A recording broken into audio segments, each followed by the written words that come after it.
Hello ನಮಸ್ತೆ, ನಾನು ಅಪರ್ಣಾ ಭಟ್. ನಮ್ಮ ಯೂಟ್ಯೂಬ್ ಚಾನಲ್ ಅಭಿಜ್ಞಾ ಲಾ ಸೀರೀಸ್ಗೆ ನಿಮಗೆಲ್ರಿಗೂ ಸ್ವಾಗತ. ಸೊ ಇವತ್ತು ನಾವು ಬಹಳ ಮುಖ್ಯವಾದಂಥ ವಿಚಾರವನ್ನು ಹೇಳಲಿಕ್ಕೆ ಇಷ್ಟಪಡ್ತಿದ್ದೇನೆ. ಅದೇನಂತ ಅಂದರೆ, ಈಗ ಹಲವಾರು ರಾಜ್ಯಗಳು ಆಲ್ರೆಡಿ ನೋಟಿಫೈ ಮಾಡಿವೆ 2025ನೇ ಇಸ್ವಿ ಸಾಲಿಗೆ ಬರುವಂಥ ಜುಡಿಷರಿ ಎಕ್ಸಾಮಿಗೆ ಸಂಬಂಧಪಟ್ಟ ಹಾಗೆ. ಇನ್ನು ಕೆಲವೊಂದು ಎಕ್ಸ್ಪೆಕ್ಟೆಡ್ ಇದೆ.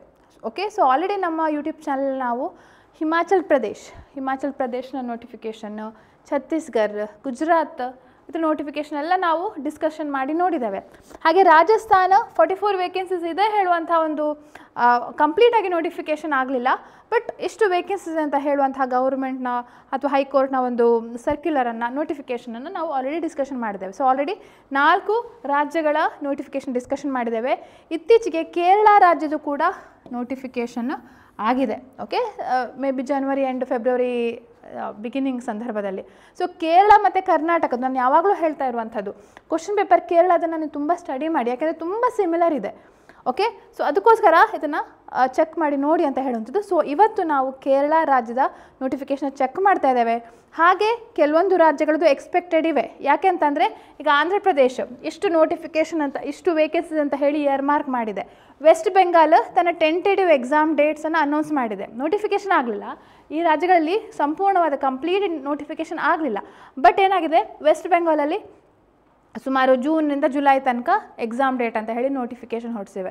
ಕರ್ನಾಟಕದಲ್ಲಿ ಯಾಕೆ ಎಕ್ಸ್ಪೆಕ್ಟೆಡ್ ಅಂತಂದರೆ, ತುಂಬ ಜನ ಕೇಳ್ತಿರ್ತಾರೆ, ಸುಮಾರು 158 ವೇಕೆನ್ಸಿ ಎಕ್ಸ್ಪೆಕ್ಟೆಡ್ ಇದೆ.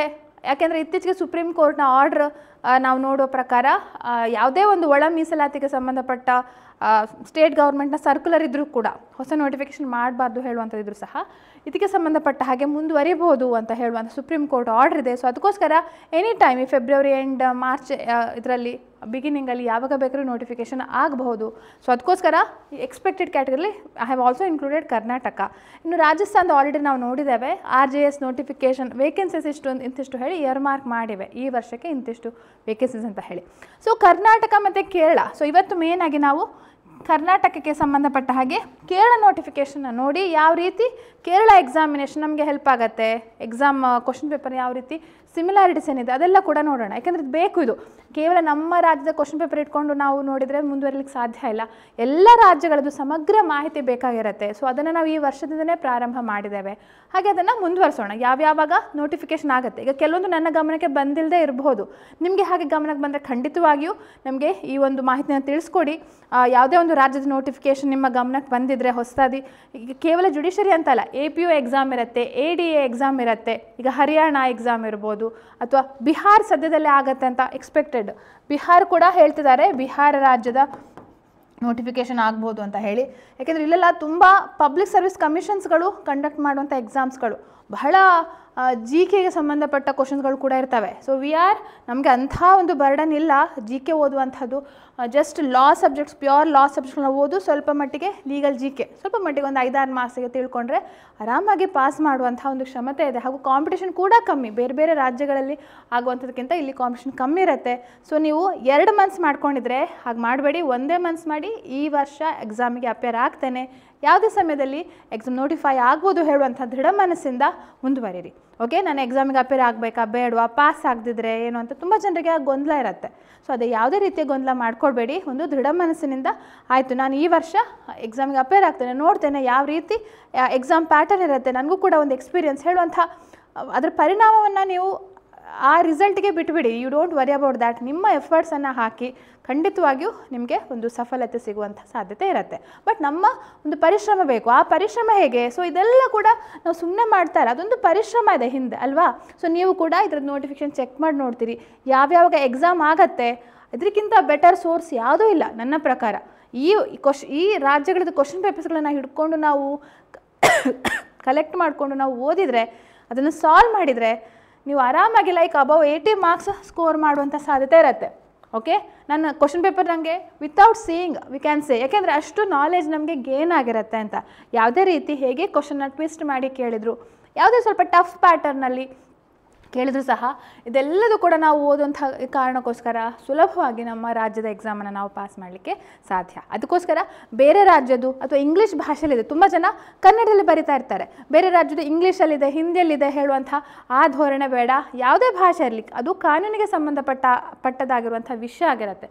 ಅದಕ್ಕೋಸ್ಕರ ಅದನ್ನು ಎಕ್ಸಾಮ್ ಡೇಟ್ ನೋಟ್ ಇಟ್ಕೊಳ್ಳಿ, ಯಾವಾಗ ಎಕ್ಸಾಮ್ ಇರುತ್ತೆ ಅಂತ ಹೇಳಿ. ಸೊ ಅದನ್ನು ಕೂಡ ನಾನು ಮತ್ತೆ ಮುಂದಿನ ದಿನಗಳಲ್ಲಿ ತಿಳಿಸ್ಕೊಡ್ತೇನೆ, ಯಾವ್ಯಾವ ದಿನ ಎಕ್ಸ್ಪೆಕ್ಟೆಡ್ ಎಕ್ಸಾಮ್ ಡೇಟ್ ಅಂತ ಇದೆ ಅಂತ ಹೇಳಿ. ಆ ದಿನ ಕ್ವಶನ್ ಪೇಪರ್ನ ಸೆಲೆಕ್ಟ್ ಮಾಡಿ ಕಲೆಕ್ಟ್ ಮಾಡಿ.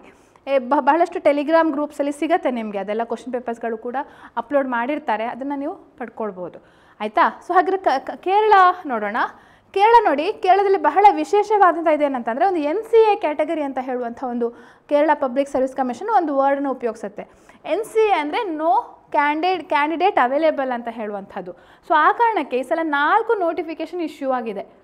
ಓಕೆ, 3 ಅಂದರೆ ಈಗ ಕ್ಯಾರಿ ಓವರ್ ಬ್ಯಾಕ್ಲಾಗ್ ಇರುತ್ತಲ್ಲ ಕೆಲವೊಂದು ಇದರಲ್ಲಿ. ಈಗ ಶೆಡ್ಯೂಲ್ ಟ್ರೈಬ್ಸ್ ಕ್ಯಾಟಗರಿಯಲ್ಲಿ, ಶೆಡ್ಯೂಲ್ ಕಾಸ್ಟ್ ಕ್ಯಾಟಗರಿಯಲ್ಲಿ ಕೆಲವೊಂದು ಹುದ್ದೆಗಳು ಭರ್ತಿ ಆಗದೇ ಇದ್ದರೆ ಅದನ್ನು ಏನು ಮಾಡ್ತಾರೆ, they will make it available to schedule tribes, schedule caste, ಹೀಗೆ ಎರಡೂ ಇದಕ್ಕೆ ಅವೈಲೇಬಲ್ ಮಾಡ್ತಾರೆ. ಅವ್ರದ್ದೊಂದು ಪ್ರೊಸೀಜರ್ ಇದೆ. ಸೊ ಅದೇ ರೀತಿ ಒಂದೊಂದು ಪೋಸ್ಟ್ ಅವೈಲೇಬಲ್ ಮಾಡಿದ್ದಾರೆ. ಇದು ಒಂದು ನೋಟಿಫಿಕೇಷನ್ನು ಒಂದು ಪೋಸ್ಟಿಗೆ, ಅದೆಲ್ಲ NCA ಕ್ಯಾಟಗರಿಲಿ ಬರುತ್ತೆ. ಸೊ ಇನ್ನೊಂದು ರಿಕ್ರೂಟ್ ನಂಬರ್ 2 ಅಂದರೆ ನೋಡಿ, ಮುಂಚೆ ಆಗಿರುವಂಥ 2023 ಆವಾಗ ನೋಟಿಫೈ ಆಗಿರುವಂಥ ಪೋಸ್ಟ್ ಬಟ್ ಫಿಲ್ ಆಗಲಿಲ್ಲ. ಅದಕ್ಕೋಸ್ಕರ ಏನು ಮಾಡ್ತಿದ್ದಾರೆ, ಇದನ್ನು ಹೊಸ ನೋಟಿಫಿಕೇಷನ್ ಮಾಡಿ ಶೆಡ್ಯೂಲ್ ಟ್ರೈಬ್ಸಿಗೂ ಶೆಡ್ಯೂಲ್ ಕಾಸ್ಟಿಗೂ ಕೂಡ ಅವೈಲೇಬಲ್ ಮಾಡ್ತಿದ್ದಾರೆ.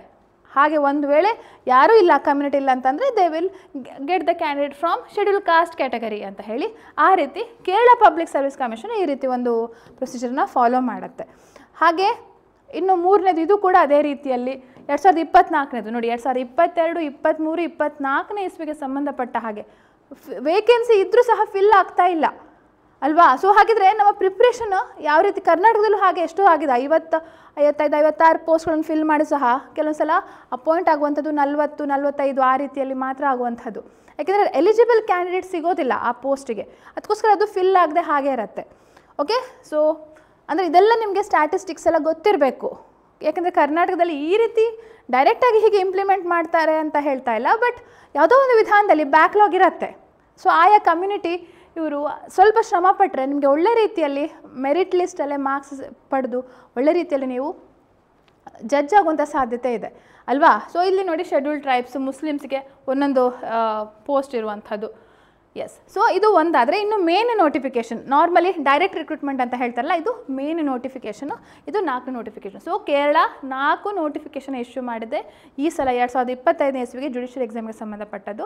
ತುಂಬ ವೇಕೆನ್ಸಿ ಇಲ್ಲ, 12 ಇರ್ಬೋದು ಅಂತ ಹೇಳಿ, ಪ್ರಾಬಬಲ್ ಅಂತ ಹೇಳಿ ಹಾಕಿದ್ದಾರೆ. ಯಾಕೆಂದರೆ ಡಿಪೆಂಡ್ಸ್ ಅವರು ಯಾವ ರೀತಿಯಲ್ಲಿ ಎಲಿಜಿಬಲ್ ಇದು ಮಾಡ್ತಾರೆ ಅಂತ ಹೇಳುವಂಥ ಇದ್ರ ಮೇಲೆ ಹೋಗುತ್ತೆ. ಬಟ್ 12 ಆಲ್ಮೋಸ್ಟ್ ಇದೆ ಅಂತ ಹೇಳಿ. ಈ ಡೈರೆಕ್ಟ್ ರಿಕ್ರೂಟ್ಮೆಂಟಲ್ಲೂ ಕೂಡ ಏನು ಮಾಡ್ತಾರೆ, ಒಂದು ಡೈರೆಕ್ಟ್ ರಿಕ್ರೂಟ್ಮೆಂಟ್ ಮತ್ತು ರಿಕ್ರೂಟ್ಮೆಂಟ್ ಬೈ ಟ್ರಾನ್ಸ್ಫರ್ ಅಂತ ಹೇಳಿದೆ.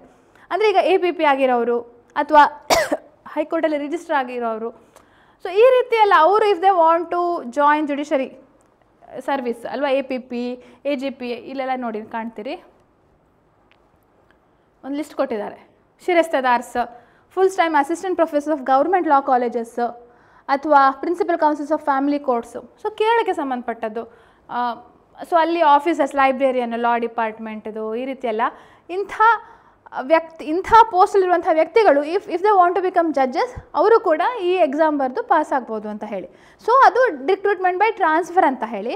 ಅಂದರೆ ಆಲ್ರೆಡಿ ಯಾರು ಜುಡಿಷರಿ ಕ್ಯಾಟಗರಿನ ಬಿಟ್ಟು ಬಟ್ ಗೌರ್ಮೆಂಟ್ ಸರ್ವಿಸಲ್ಲಿದ್ದಾರೆ, ಕೆಲವೊಂದು ಸರ್ವಿಸ್, ಎಲ್ಲ ಸರ್ವಿಸ್ ಅಲ್ಲ, ಅಂಥ ಸರ್ವಿಸಲ್ಲಿರೋಂಥವ್ರು they can write the exam and they can become judges.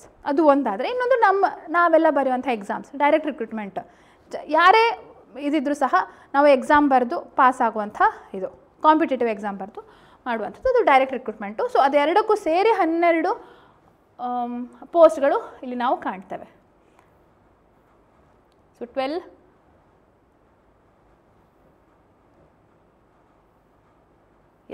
12 vacancies ಅದೇ. ಮತ್ತು ಇನ್ನೊಂದು ನೋಡಬೇಕಂತಂದರೆ ಎಲಿಜಿಬಿಲಿಟಿ ಏನು, ಸಿಟಿಸನ್ ಇರಬೇಕು, ಹಾಗೆ ಲಾ ಡಿಗ್ರಿ ಇರಬೇಕು, ಎನ್ರೋಲ್ ಆಗಿರಬೇಕು. ಸೊ ಇಲ್ಲೇನು ಆಲ್ ಇಂಡಿಯಾ ಬಾರ್ ಎಕ್ಸಾಮ್ ಅಂತ ಏನು ಹೇಳಿಲ್ಲ, ಜಸ್ಟ್ ಎನ್ರೋಲ್ ಆಗಿರಬೇಕು, 35 ವರ್ಷ ಆಗಿರಬೇಕು. ಬಟ್ ಏಜ್ ರಿಲ್ಯಾಕ್ಸೇಷನ್ ಕೂಡ ಕೆಲವೊಂದು ಸಲ ಕೊಟ್ಟಿದ್ದಾರೆ. ಓಕೆ, ಕೆಲವೊಂದು 5 ವರ್ಷ ತನಕ ಏಜ್ ರಿಲ್ಯಾಕ್ಸೇಷನ್ ಎಲ್ಲ ಇದೆ. ಅಲ್ಲಿ ಕೇರಳ ಸ್ಟೇಟಲ್ಲಿ ಯಾವ ರೀತಿ backward classes, SC ST categorise ಮಾಡಿದ್ದಾರೆ ಅದ್ರ ಪ್ರಕಾರ ಇಲ್ಲಿ ನೀಡಿದ್ದಾರೆ. ಹಾಗೆ ಅದರ್ ಬ್ಯಾಕ್ವರ್ಡ್ ಕ್ಲಾಸಸ್ಗೆ ಸಂಬಂಧಪಟ್ಟದ್ದು, ಇನ್ನು ಡಿಸೆಬಿಲಿಟಿ ಇರುವಂಥವರಿಗೆ 10 ವರ್ಷ ಏಜ್ ರಿಲ್ಯಾಕ್ಸೇಷನ್ ಕೂಡ ಇಲ್ಲಿ ನೀಡ್ತಿದ್ದಾರೆ. ಹಾಗೆ ಎಕ್ಸ್ ಸರ್ವಿಸ್ ಮೆನ್ಗೂ ಕೂಡ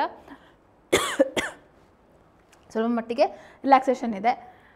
ಇನ್ನು ಎಕ್ಸಾಮ್ ಪ್ಯಾಟರ್ನ್ ಹೇಗೆ ಅಂತ ಹೇಳಿ, ನಮ್ಮ ರಾಜ್ಯದ ಪ್ರಕಾರನೇ ಇರುವಂಥದ್ದು ಪ್ರಿಲಿಮ್ಸ್, ಮೇನ್ಸ್. ಓಕೆ, ಮೇನ್ಸಲ್ಲಿ ಒಂದು ಸ್ವಲ್ಪ ಮಟ್ಟಿಗೆ ಪ್ಯಾಟರ್ನ್ ಚೇಂಜ್ ಆಗುತ್ತೆ. ಸಿಲೆಬಸ್ ಎಲ್ಲ ಸೇಮ್ ಹಾಗೆ, ಎಕ್ಸೆಪ್ಟ್ ನಮಗೆ ಕರ್ನಾಟಕ ರೆಂಟ್ ಆ್ಯಕ್ಟ್ ಇದೆ, ಇಲ್ಲಿ Kerala building lease and rent control act ಅಂತ ಹೇಳುವಂಥದ್ದಿದೆ. ಅದೊಂದು ಬಿಟ್ಟರೆ ಇನ್ನು constitution of India part C ಅಲ್ಲಿ ಬರುತ್ತೆ. ಇಲ್ಲಾಂದರೆ ನಮ್ಮದಲ್ಲಿ constitution of India part A ಅಲ್ಲೇ ಬರ್ತಿತ್ತು ಅಲ್ವಾ. ಸೊ ಬೇರೆ ಎಲ್ಲ ಸೇಮು. ಇದು ಕೂಡ ನೋಡಿ, ನ್ಯೂ ಕ್ರಿಮಿನಲ್ ಲಾಸ್ ಹೇಗೆ ಇಂಪ್ಲಿಮೆಂಟ್ ಮಾಡಿದ್ದಾರೆ, CRPC ಮತ್ತು BNSS, IPC ಆ್ಯಂಡ್ BNS ಹಾಗೂ ಇಂಡಿಯನ್ ಎವಿಡೆನ್ಸ್ ಆ್ಯಕ್ಟ್ ಮತ್ತು BSA. ಇದು ನಮಗೆ ಪ್ರಿಲಿಮಿನರಿ ಎಕ್ಸಾಮ್ಗೆ ಸಿಲೆಬಸ್ ಸೇಮ್ ಕರ್ನಾಟಕದ ಪ್ಯಾಟರ್ನ್ ಥರನೇ, ಎಕ್ಸೆಪ್ಟ್ ಲೋಕಲ್ ಲಾಗೆ ಸಂಬಂಧಪಟ್ಟ ಹಾಗೆ. ಮೇನ್ ಎಕ್ಸಾಮಲ್ಲೂ ಕೂಡ 4 ಪೇಪರ್ ಇದೆ 100 ಮಾರ್ಕ್ಸಿಗೆ. ಆದರೆ ಇಲ್ಲಿ ಒಂದು ಟ್ವಿಸ್ಟ್ ಏನಂತ ಇದೆ ಅಂತ ಅಂದರೆ ನೋಡಿ, ಸಬ್ಜೆಕ್ಟ್ಸ್ಗಳು ನೋಡಿ, ಪೇಪರ್ 1 ಲ್ಯಾಂಗ್ವೇಜ್ ಟ್ರಾನ್ಸ್ಲೇಷನ್ನೇ, ಬಟ್ ಇಂಗ್ಲೀಷ್ ಗ್ರಾಮರ್ ಕೂಡ ಇದೆ. ನಮಗೆ ಇಂಗ್ಲೀಷ್ ಗ್ರಾಮರ್ ಇಲ್ಲ, ನಮಗೆ 6 ಪ್ಯಾರಾಗ್ರಾಫ್ಸ್ ಕೊಟ್ಟು ಡೆಪೊಸಿಷನ್ಸು, ಡೀಡ್ಸ್, ಜಡ್ಜ್ಮೆಂಟ್ಸ್ಗಳನ್ನ ಟ್ರಾನ್ಸ್ಲೇಟ್ ಮಾಡಲಿಕ್ಕೆ ಹೇಳ್ತಾರೆ. ಇಲ್ಲಿ ಹಾಗಲ್ಲ, ಇಂಗ್ಲೀಷ್ ಗ್ರಾಮರ್ ಬಗ್ಗೆನೂ ಕೂಡ ಇದೆ, ಜನರಲ್ ಎಸ್ಸೇಸ್ ಬರೀಬೇಕು, ಆಫ್ಕೋರ್ಸ್ ಮಲಯಾಳಂ ಗೊತ್ತಿರಬೇಕು, ಮಲಯಾಳಂ ಡೆಪೊಸಿಷನ್ಸ್ ಇದರಲ್ಲಿ ನೀವು ಇದು ಮಾಡಿ ಪ್ರಿಸಿ ರೈಟಿಂಗ್ ಅಂತ ಹೇಳುವಂಥದ್ದಿರುತ್ತೆ, ಅದನ್ನು ಫಾಲೋ ಮಾಡಲಿಕ್ಕಿರುತ್ತೆ ಪೇಪರ್ 1. ಇನ್ನು ಪೇಪರ್ 2 ಅಲ್ಲಿ ನೋಡಿ, ಪ್ರಾಬಬ್ಲಿ ಇದು ಸಿವಿಲ್ ಪೇಪರ್, ಇದು ಕ್ರಿಮಿನಲ್ ಪೇಪರ್, ಇದಕ್ಕೆ ಸಂಬಂಧಪಟ್ಟದ್ದು. ಸೊ ಎಷ್ಟು ಆ್ಯಕ್ಟ್ಸ್ಗಳಿವೆ, ಫ್ಯಾಮಿಲಿ ಲಾಸ್ಗಳು ಕೂಡ ಬರ್ತವೆ, ಹಿಂದೂ ಸಕ್ಸೆಷನ್ ಆ್ಯಕ್ಟ್. ನಮ್ಮ ಇದರಲ್ಲಿ ಹಾಗಿಲ್ಲ, ಲಾ ಪೇಪರ್ 1 ಅಂತ ಇದೆ ನಮಗೆ ಕೇವಲ 4 ಆ್ಯಕ್ಟ್ ಕ್ವಶನ್ಸ್ಗಳು ಬರುವಂಥದ್ದು, ಡಿಸ್ಕ್ರಿಪ್ಟಿವ್ ಕ್ವಶನ್ಸು. ಅದು ಕೂಡ ಹೋದ ವರ್ಷ ಕಷ್ಟ ಅಂತ ಹೇಳ್ಕೊಂಡು ತುಂಬ ಜನ ಕ್ಲಿಯರ್ ಮಾಡಲಿಕ್ಕೆ ಸಾಧ್ಯ ಆಗಲಿಲ್ಲ. ಕೇವಲ 4 ಆ್ಯಕ್ಟ್, ಯಾವುದು CRPC ಅಥವಾ BNSS, Indian evidence act, constitution ಹಾಗೂ CPC. ಇಷ್ಟೇ ಆ್ಯಕ್ಟ್ಗಳು 4 ಇದ್ಕೊಂಡು we feel it as very difficult, ತುಂಬ ಕಷ್ಟ ಅಂತ ಹೇಳಿ ತಿಳ್ಕೊಳ್ಳುವಂಥ ಒಂದು ನಾವು ಹಾಗೆ ಅಂದ್ಕೊಳ್ತೇವೆ. ಬಟ್ ನೋಡಿ, ಇಲ್ಲಿ ನೋಡಿ ಹೇಗಿದೆ ಅಂತ ಹೇಳಿ, 2 ಪೇಪರ್ ಇದೆ, ಪೇಪರ್ 2, ಪೇಪರ್ 3 ಮತ್ತು ಎಡಿಷ್ನಲ್ ಹಿಂದೂ ಸಕ್ಸೆಷನ್ ಆ್ಯಕ್ಟ್. ನೀವು ಕ್ವಶನ್ ಪೇಪರ್ ನೋಡಿ, ವೆರಿ ಬ್ಯೂಟಿಫುಲ್ ಅಂದರೆ ಹೇಗೆ ಓದುವಂಥವರಿಗೆ ತುಂಬ ಖುಷಿ ಕೊಡುವಂಥ ಕ್ವಶನ್ಸ್ಗಳು, ಅಂದರೆ 2 ಮಾರ್ಕ್ಸಿಗೆ ಹಾಗೆಲ್ಲ ಕ್ವಶನ್ಗಳು ಕೇಳ್ತಾರೆ. ತುಂಬ ನಮಗೆ ಮೈಂಡ್ ಯೋಚನೆ ಮಾಡಬೇಕು, ಅಪ್ಲಿಕೇಶನ್ ಆಫ್ ಮೈಂಡ್ ಇರುವಂಥ ಕ್ವಶನ್ಸ್ಗಳಿರತ್ತೆ. ಓಕೆ, ಅದನ್ನು ಸ್ವಲ್ಪ ಮಟ್ಟಿಗೆ ನಿಮಗೆ ಪ್ರಾಕ್ಟಿಕಲ್ ಕೂಡ ಹೆಲ್ಪ್ ಆಗುತ್ತೆ. ಪ್ರಾಕ್ಟಿಕಲ್ ಲೈಫಿಗೆ, ನಿಮ್ಮ ಲಾಯರ್ ಪ್ರೊಫೆಷನ್ಗೆ ಇರ್ಬೋದು ಅಥವಾ ಜಡ್ಜ್ ಎಕ್ಸಾಮ್ ನೆಕ್ಸ್ಟ್ ಮುಂದಿನ ಇದಕ್ಕೂ ಕೂಡ ತುಂಬ ಹೆಲ್ಪ್ ಆಗುವಂಥ ಕ್ವಶನ್ಸ್ಗಳನ್ನು ನಾನು especially Kerala question ಪೇಪರ್ಲಿ ನೋಡಿರುವಂಥದ್ದು.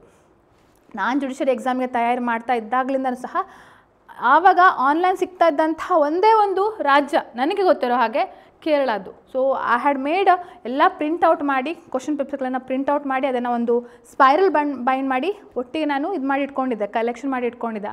I use to study from that. 2 marks ಕ್ವಶನ್ಗಳು ಮೇನ್ಸ್ ಎಕ್ಸಾಮ್ಗೆ ಎಷ್ಟೋ ಓದಿ ಎಷ್ಟೋ ಹೆಲ್ಪ್ ಆಗಿತ್ತು. ಅದು ಈಗಲೂ ಕೂಡ ಐ ಹ್ಯಾವ್ ದ್ಯಾಟ್. ಓಕೆ, ಅಷ್ಟು ಅಡೋರೇಬಲ್ ಕ್ವಶನ್ ಪೇಪರ್ ಅಂತ ಹೇಳ್ಬೋದು. ಅದಕ್ಕೋಸ್ಕರ ಅದನ್ನು ಎಷ್ಟು ಸ್ಟ್ರೆಸ್ ಮಾಡಿ ಹೇಳ್ತಾ ಇದ್ದೇನೆ, ಕೇರಳ ರಾಜ್ಯದ ಕ್ವಶನ್ ಪೇಪರ್ ಅಂತ ಹೇಳಿ. ಹಾಗೆ ಪೇಪರ್ 2 ಮತ್ತು ಪೇಪರ್ 3 ನೋಡಿ, ಇದು ಹಾಗೆ ಪಾರ್ಟ್ ಬಿ ನೋಡಿ, ಎಲ್ಲ ಸ್ವಲ್ಪ ಈಗ court fees, legal service authority, panchayat Raj act, municipality act, ಅದ್ರ ಪ್ರಕಾರ ನಾವು ಕಾಣ್ತೇವೆ. ನೆಗೋಷಿಯಬಲ್ ಇನ್ಸ್ಟ್ರೂಮೆಂಟ್ ಆ್ಯಕ್ಟು ಕೂಡ ಸಿವಿಲ್ ಪಾರ್ಟ್ ಬೇರೆ, ಕ್ರಿಮಿನಲ್ ಪಾರ್ಟ್ ಬೇರೆ ಅಂತ ಕ್ಲಾಸಿಫಿಕೇಶನ್ ಮಾಡಿದ್ದಾರೆ. ಯಾಕೆಂದರೆ ಚಾಪ್ಟರ್ 17 ಯಾವುದು, ಡಿಸಾನರ್ ಆಫ್ ಚೆಕ್ಸ್, ಅದನ್ನು ಇಲ್ಲಿ ಕೊಟ್ಟಿದ್ದಾರೆ ಚಾಪ್ಟರ್ 17. ಅದನ್ನು ಹೊರತುಪಡಿಸಿ ಬೇರೆ ಎಲ್ಲ ವಿಚಾರಗಳೇನಿವೆ ಅದೆಲ್ಲ ಪಾರ್ಟ್ ಎಲ್ಲಿ ಕೊಟ್ಟಿದ್ದಾರೆ. ಸೊ ಆ ರೀತಿ ಕ್ಲಾಸಿಫಿಕೇಶನ್ ಮಾಡಿದ್ದಾರೆ. ಇನ್ನು ಪೇಪರ್ 3ಯಲ್ಲೂ ಕೂಡ ಡೊಮೆಸ್ಟಿಕ್ ವೈಲೆನ್ಸ್ ಆ್ಯಕ್ಟ್ ಇದೆ, ಅಬಕಾರಿ ಆ್ಯಕ್ಟ್, ಎಕ್ಸೈಸ್ ಆ್ಯಕ್ಟ್ ಅಂತ ನಾವು ಇಲ್ಲಿ ಕರಿತೇವಲ್ಲ ಅದಿದೆ. ಹಾಗೆ junior justice, police act, prevention of offenders, NDPS act ಎಲ್ಲ ಪ್ರಾಕ್ಟಿಕಲಿ ಗೊತ್ತಿರಲೇಬೇಕಾಗಿರುವಂಥ ಆ್ಯಕ್ಟ್ಸ್ಗಳಿವೆಲ್ಲ. ಸೊ ಅದನ್ನು ನಾವು ಎಷ್ಟೋ ರಾಜ್ಯಗಳಲ್ಲಿ ನೋಡಿದ್ದೇವೆ ಈ ರೀತಿ ಇದೆ ಅಂತ ಹೇಳಿ. ಸುಮಾರು ನಾವು ಇತ್ತೀಚೆಗೆ ಯಾವುದಾದ್ರು ನೋಡಿದ್ವಿ, ಮೇ ಬಿ ಛತ್ತೀಸ್ಗಢ, ಹಿಮಾಚಲ್ ಪ್ರದೇಶ, ಎಲ್ಲ ರಾಜ್ಯಗಳಲ್ಲೂ ಎಲ್ಲ ಆ್ಯಕ್ಟ್ಸ್ಗಳು ಇವೆ. ಸೊ ನಿಮಗೆ ಡಿಸ್ಟ್ರಿಕ್ಟ್ ಜಡ್ಜ್ ಎಕ್ಸಾಮ್ಗೆ ಮಾತ್ರ ಇದೆ, ಬಟ್ ನಿಮಗೆ ಟೈಮ್ ಸಿಕ್ಕಿದ್ರೆ ಅವಶ್ಯಕವಾಗಿ ಇದೆಲ್ಲ ಆ್ಯಕ್ಟ್ಗಳನ್ನು ಓದಿ. ಜಸ್ಟ್ ಬೇರೆ ಆ್ಯಕ್ಟನ್ನಾದರೂ ಚೆಕ್ ಮಾಡಿ ನೋಡಿ ಏನು ಹೇಳ್ತವೆ ಅಂತ ಹೇಳುವಂಥದ್ದು. ಯಾಕಂದರೆ ಒಂದು ವೇಳೆ ಈ ಸಲ ಐ ವೋಂಟ್ ಸೇ, ಒಂದು ವೇಳೆ ನಮ್ಮ ರಾಜ್ಯದ್ದು ಕ್ವಶನ್ ಪೇಪರ್ ಪ್ಯಾಟರ್ನ್ ಚೇಂಜ್ ಆಯಿತು ಅಂತ ಆದರೆ, ಈಗ ಅಲ್ಲ ಮುಂದಿನ ದಿನಗಳಲ್ಲಿ ಚೇಂಜ್ ಆಗುವಂಥ ಸಾಧ್ಯತೆ ಇದ್ದರೆ, ಆದರೆ ಆವಾಗ ಒಂದೇ ಸಲ ಇದೆಲ್ಲ ಓದಲಿಕ್ಕೆ ಬರ್ಡನ್ ಆಗುತ್ತಲ್ವ. ಸೊ ಅದಕ್ಕೋಸ್ಕರ ಈಗಲೇ ಓದುವಾಗಲೇ ಅಲ್ಲಲ್ಲೇ ಇದನ್ನು ಓದ್ಕೊಂಡು ಹೋಗುವಂಥದ್ದು ಒಳ್ಳೆಯದು. ಇನ್ನು ಜಡ್ಜ್ಮೆಂಟ್ ರೈಟಿಂಗ್, ನಮ್ಮ ರಾಜ್ಯದಲ್ಲಿ 2 ಜಡ್ಜ್ಮೆಂಟ್ ರೈಟಿಂಗ್ ಕ್ವಶನ್ ಪೇಪರ್ಸ್ಗಳು, ಸಿವಿಲ್ ಮತ್ತು ಕ್ರಿಮಿನಲ್ ಜಡ್ಜ್ಮೆಂಟ್ ರೈಟಿಂಗ್ ಅಂತ 2 ಸಪ್ರೇಟ್ ಕ್ವಶನ್ ಪೇಪರ್ ಇತ್ತು. ಇಲ್ಲಿ ಹಾಗಲ್ಲ 50-50 ಮಾರ್ಕ್ಸಿಗೆ ಡಿವೈಡ್ ಮಾಡಿಬಿಟ್ಟಿದ್ದಾರೆ, ಪಾರ್ಟ್ ಎ ಪಾರ್ಟ್ ಬಿ ಅಂತ ಹೇಳಿ. ಬಟ್ ಕೇವಲ ಜಡ್ಜ್ಮೆಂಟ್ ರೈಟಿಂಗ್ ಒಂದೇ ಅಲ್ಲ, ಅದರಲ್ಲಿ CPC, civil rules of practice, civil courts act, IMLA ಆರ್ಡರ್ಸ್ಗಳು, framing of issues, judgment writing, ಹಾಗೆ ಲೈಕ್ ತುಂಬ ವಿಷಯಗಳಿವೆ. ನಮಗಾರೆ 75 ಮಾರ್ಕ್ಸಿಗೆ ಒಂದು ಜಡ್ಜ್ಮೆಂಟ್ ಬರೆದ್ರೆ ಸಾಕಾಗತ್ತೆ. ಇಲ್ಲ ಹಾಗಲ್ಲ, ತುಂಬ ವಿಷಯಗಳು, ಅಂದರೆ ನಮಗೆ ತುಂಬ ಟೈಮ್ ಬೇಕಾಗತ್ತೆ ಬರೀಲಿಕ್ಕೆ. ಒಂದು ಕ್ವಶನ್ನು ಇದ್ದು ಅದನ್ನು ಹೇಗೋ ಬರೆದ್ಬಿಡ್ಬೋದು, ಆದರೆ ತುಂಬ ಡಿವಿಷನ್ ಆದ ಕೂಡಲೇ ಅದರಲ್ಲಿ ಚಾಯ್ಸಸ್ಗಳು ಕೂಡ ಜಾಸ್ತಿ ಇರ್ತವೆ, ಆನ್ಸರ್ಸ್ಗಳು ಜಾಸ್ತಿ ಬರಿಬೇಕಾಗತ್ತೆ. ಸೊ ಹಾಗೆ ಡಿಫಿಕಲ್ಟಿ ಲೆವೆಲ್ಲು ಮೇನ್ಸ್ ಎಕ್ಸಾಮಲ್ಲಿ ತುಂಬಾ ಹೈ ಇದೆ ಕೇರಳದಲ್ಲಿ ಸಂಬಂಧಪಟ್ಟದ್ದು. ಪ್ರಿಲಿಮ್ಸ್ ನಮ್ಮ ಥರನೇ average medium difficulty level. But ಮೇನ್ಸಲ್ಲಿ ನೋಡುವಂಥದ್ದಾದರೆ ಇಟ್ಸ್ ವೆರಿ ಹೈ. ಪಾರ್ಟ್ ಬಿಯಲ್ಲೂ ಕೂಡ ಕ್ರಿಮಿನಲ್ ಜಡ್ಜ್ಮೆಂಟ್ ರೈಟಿಂಗ್ ಅಂತ ಹೇಳಿ ನಾವು ಕಾಣ್ಬೋದು. ಓಕೆ, ಸೊ ಇದು ಕೇರಳ ಜುಡಿಷರಿ. ಹಾಗೆ ವೈವಾ ಇರುತ್ತೆ, ವೈವಾ ನಾರ್ಮಲ್ ಸ್ವಲ್ಪ ಮಟ್ಟಿಗೆ ಬೇರೆ ಇರುತ್ತೆ ಅಷ್ಟೇ, ಅದೇನು ತುಂಬ ಇಂಪಾರ್ಟೆಂಟ್ ಅಂದರೆ ಈ ಹಂತದಲ್ಲಿ ಡಿಸ್ಕಷನ್ ಮಾಡುವಂಥ ಇದಲ್ಲ. ಯಾಕೆಂದರೆ ನಾವು ಫಸ್ಟ್ ಮೇನ್ಸ್ ಎಕ್ಸಾಮ್ಸ್ ಪ್ರಾಕ್ಟಿಕಲ್ ಈ ವಿಷಯ ಬರುವಂಥದ್ದನ್ನು ನಾವು ಡಿಸ್ಕಷನ್ ಮಾಡುವಂಥದ್ದು ಒಳ್ಳೆಯದು ಅಂತ ಹೇಳಿ ವೈವಾದ ಅಷ್ಟು ನಾನು ಡಿಸ್ಕಷನ್ ಮಾಡ್ತಾ ಇಲ್ಲ ಯಾವುದೇ ಇದರಲ್ಲೂ ಸಹ. ಸೊ ಟೈಮ್ ಕೂಡ ಇದೆ, ಎಕ್ಸಾಮ್ ಟೈಮ್ ಲಿಮಿಟ್. ಸೊ ಇದರಲ್ಲಿ ಏನು ಟೆಂಟೇಟಿವ್ ಎಕ್ಸಾಮ್ ಡೇಟ್ ಅಂತ ಏನು ಹೇಳಿಲ್ಲ, ಬಟ್ ನೋಟಿಫಿಕೇಷನ್ ಮಾಡಿದ ನಂತರ ಸುಮಾರು 1 ತಿಂಗಳು ಟೈಮ್ ಕೊಡ್ತಾರೆ. ಅದಾದ ನಂತರ ಅಪ್ಲಿಕೇಶನ್ ಎಲ್ಲ ಯಾವುದು ಕರೆಕ್ಟ್ ಇದೆ ರಿಜೆಕ್ಟ್ ಅಂತೆಲ್ಲ ಮಾಡಿ ಇನ್ನೂ ಎಕ್ಸ್ಟ್ರಾ 1 ತಿಂಗಳು ಟೈಮ್ ಕೊಡ್ಬೋದು, 1 ರಿಂದ 2 ತಿಂಗಳು ಟೈಮ್ ಕೊಡ್ಬೋದು. ಸೊ ಹೆಚ್ಚು ಅಂದರೆ 1 ರಿಂದ 2 ತಿಂಗಳು ಮಾತ್ರ ಇರುತ್ತೆ ನಿಮಗೆ ಪ್ರಿಪ್ರೇಷನ್ ಟೈಮ್ ಪ್ರಿಲಿಮ್ಸ್ ಎಕ್ಸಾಮ್ಸ್ಗೆ ಸಂಬಂಧಪಟ್ಟ ಹಾಗೆ. ಇನ್ನು ಇಲ್ಲಿ ಎಕ್ಸಾಮ್ ಡೇಟ್ ನೋಟಿಫೈ ಮಾಡಲಿಲ್ಲ, ಬಟ್ ಸ್ಟಿಲ್ ಹೇಳ್ತಾ ಇರುವಂಥದ್ದು. ಓಕೆ, ಸೊ ಇದಿಷ್ಟು ನಮ್ಮ ಕೇರಳ ರಾಜ್ಯದ ನೋಟಿಫಿಕೇಷನ್ ಆಗಿದೆ ಅಂತ ಹೇಳುವಂಥದ್ದು. ಕರ್ನಾಟಕದವರಿಗೆ ಹೇಗಪ್ಪ ಇದು ರಿಲೆವೆಂಟ್ ಆಗುತ್ತೆ ಅಂತ ಹೇಳಿ ಅಂದ್ಕೊಳ್ಬೋದು, ಬಟ್ ಸ್ಟಿಲ್ ಗೊತ್ತಿರಬೇಕು ಹೇಳುವಂಥ ವಿಚಾರಕ್ಕೆ ನಾನು ಇದನ್ನು ಹೇಳ್ತಾ ಇದ್ದೇನೆ. ಹಾಗೆ ಕರ್ನಾಟಕದ ಎಕ್ಸ್ಪೆಕ್ಟೆಡ್ ಇದೆ ಅಂತ ಕೂಡ ನಾನು ಹೇಳಿದ್ದೇನೆ. ಹಾಗೆ ನಮ್ಮ ಅಭಿಜ್ಞಾ ಲಾ ಸಿರೀಸ್ ಆ್ಯಪಲ್ಲಿ ಯಾರಾದರೂ ಕೋರ್ಸನ್ನು ಜಾಯ್ನ್ ಆಗಬೇಕು ಅಂತ ಇಷ್ಟಪಡ್ತಾ ಇದ್ದರೆ ಫೆಬ್ರವರಿ 10ರಿಂದ ಒಂದು ಕೋರ್ಸ್ ಸ್ಟಾರ್ಟ್ ಆಗ್ತದೆ ಪ್ರಿಲಿಮ್ಸ್ ಎಕ್ಸಾಮಿಗೆ ಸಂಬಂಧಪಟ್ಟ ಹಾಗೆ. ಯಾಕೆ ಪ್ರಿಲಿಮ್ಸ್ ಎಕ್ಸಾಮ್ಸ್ ಅಂತಂದರೆ ನಮ್ಮದು ಆಲ್ರೆಡಿ ಹೇಳಿದಾಗೆ ಎಕ್ಸ್ಪೆಕ್ಟೆಡ್ ಇದೆ 158 ವೇಕೆನ್ಸೀಸ್ಗಳ ಎಕ್ಸ್ಪೆಕ್ಟೇಷನ್ ಇರುವಂಥದ್ದು ನಮ್ಮ ಇದರಲ್ಲಿ. ಸೊ ಅದಕ್ಕೋಸ್ಕರ www.abhijnalegal.in ಅಂತ ಹೇಳಿ ನೀವು ಚೆಕ್ ಮಾಡಿ ನೋಡಿದ್ರೂ ಆಗುತ್ತೆ, ಅಥವಾ ಅಭಿಜ್ಞಾ ಲಾ ಸಿರೀಸ್ ಆ್ಯಪಿಂದ ಗೂಗಲ್ ಪ್ಲೇಸ್ಟೋರಲ್ಲಿ ಡೌನ್ಲೋಡ್ ಮಾಡಿದ್ರೂ ಆಗುತ್ತೆ. ಅಥವಾ ಐಫೋನ್ ಯೂಸರ್ಸ್ಗೆ ಒಂದು ಬೇರೆ ಮೆಥಡ್ ಇದೆ, ಅವ್ರಿಗೆ ಆರ್ಗನೈಸೇಷನ್ ಕೋಡ್ ಕೇಳುತ್ತೆ. ಅದನ್ನು ನೀವು ತಿಳ್ಕೊಳ್ಳಿಕ್ಕೆ ಇಲ್ಲಿ ನಮ್ಮ ಕಾಂಟ್ಯಾಕ್ಟ್ ನಂಬರ್ ಏನಿದೆ 9036201870 ಈ ನಂಬರ್ಗೆ ಸ್ಕ್ರೀನಲ್ಲಿ ಅಪಿಯರ್ ಆಗ್ತಾ ಇದೆ, ಅಲ್ಲಿ ನೀವು ಕೂಡ ಕಾಂಟ್ಯಾಕ್ಟ್ ಮಾಡಿ ಕೇಳ್ಬೋದು. ಸೊ ಇಲ್ಲಿ ನೀವು ಕೋರ್ಸಸ್ ಅಂತ ಹೋದರೆ ಇಲ್ಲಿ 3 months ಕೋರ್ಸ್ ಫಾರ್ ಪ್ರಿಲಿಮ್ಸ್ ಅಂತ ಹೇಳುವಂಥದ್ದು ಇಲ್ಲಿ ನಾವು ಕಾಣ್ತೇವೆ. ಸೊ ಆ್ಯಕ್ಚುಲಿ ಅದರ price 9999 along with some internet handling charges. But initially February 12 ಒಳಗೆ ಫಸ್ಟ್ 100 ಜನರಿಗೆ ಈ ಒಂದು ಕೋಡ್ ಅಪ್ಲೈ ಆಗುತ್ತೆ. ಫಸ್ಟ್ 100 ಅಂತ ಹೇಳುವಂಥ ಕೋಡನ್ನು ನೀವು ಅಪ್ಲೈ ಮಾಡಿದರೆ ಇಲ್ಲಿ ನಿಮಗೆ 8000 ಬರುವಂಥದ್ದು. Okay, so if you are interested definitely ನೀವು ಇದನ್ನು ಪರ್ಚೇಸ್ ಮಾಡ್ಬೋದು. ಯಾಕೆಂದರೆ ಇದರಲ್ಲಿ ಸುಮಾರು 120 ವೀಡಿಯೋಸ್ಗಳು, ಮಿನಿಮಮ್ 120 ವೀಡಿಯೋಸ್ಗಳು, ವೀಡಿಯೋ ಹೇಳೋಕ್ಕಿಂತ ಟಾಪಿಕ್ಸ್ಗಳನ್ನು ನಾವು ಡಿಸ್ಕಷನ್ ಮಾಡ್ತಾ ಇದ್ದಾವೆ. ಏನೇನು ಟಾಪಿಕ್ ಅಂತ ನಾನು ಹಿಂದಿನ ವೀಡಿಯೋದಲ್ಲಿ ಡೀಟೇಲ್ ಆಗಿ ತಿಳಿಸ್ಕೊಟ್ಟಿದ್ದೇನೆ. ಸಿಲೆಬಸ್ ಏನೇನು ಅಂತ ಹೇಳುವಂಥದ್ದು ಅದನ್ನು ಚೆಕ್ ಮಾಡಿ ನೋಡಿ. ಪ್ಲಸ್ ರೆಕಾರ್ಡೆಡ್ ಕ್ಲಾಸಸ್ಗಳು ಅಪ್ಲೋಡ್ ಆಗ್ತವೆ ಪ್ರತಿದಿನ 2. But weekly Wednesday live interaction class ಇರುತ್ತೆ, ನಿಮ್ಮ ಜೊತೆ ಮಾತಾಡುವಂಥದ್ದು, ಡೌಟ್ಸ್ ಏನಾದರೂ ಇದ್ದರೆ ಅದ್ರ ಬಗ್ಗೆ ಕೇಳುವಂಥದ್ದು ಅದೆಲ್ಲ ಕೂಡ ನಾವು ಮಾಡಲಿಕ್ಕಿದ್ದೇವೆ. ಸೊ ಬೇರೆ ಏನಾದರೂ ಡೌಟ್ಸ್ ಇದ್ದರೆ, ಈ ಕೋರ್ಸ್ ಇಂಟ್ರೆಸ್ಟ್ ಇದ್ದರೆ ಖಂಡಿತವಾಗಿಯೂ ನೀವು ಪರ್ಚೇಸ್ ಮಾಡ್ಬೋದು. ಬೇರೆ ಡೌಟ್ಸ್ ಇದ್ದರೆ ನೀವು ಇಲ್ಲಿ ಕಾಂಟ್ಯಾಕ್ಟ್ ನಂಬರ್ಗೆ ಕಾಂಟ್ಯಾಕ್ಟ್ ಮಾಡಿ ಕೇಳಬಹುದು, ಅಥವಾ ವಾಟ್ಸಪ್ ಆದರೂ ಮಾಡಿ ಕೇಳ್ಬೋದು. ಸೊ ಇಷ್ಟು ಮಾಹಿತಿಯನ್ನು ಹೇಳ್ತಾ ಇವತ್ತಿನ ಕ್ಲಾಸನ್ನು ಮುಗಿಸ್ತಾ ಇದ್ದೇನೆ. ಈ ವಿಡಿಯೋ ಇಷ್ಟ ಆಗಿದ್ದರೆ ಲೈಕ್, ಕಮೆಂಟ್, ಶೇರ್, ಸಬ್ಸ್ಕ್ರೈಬ್ ಮಾಡಲಿಕ್ಕೆ ಮರಿಬೇಡಿ. ಮತ್ತೊಂದು ವಿಡಿಯೋದಲ್ಲಿ ಮತ್ತೊಂದು ಹೊಸ ವಿಷಯದೊಟ್ಟಿಗೆ ನಿಮ್ಮೊಟ್ಟಿಗೆ ಭೇಟಿ ಆಗ್ತೇನೆ. ಅಲ್ಲಿ ತನಕ ನಮಸ್ತೆ, ಧನ್ಯವಾದಗಳು.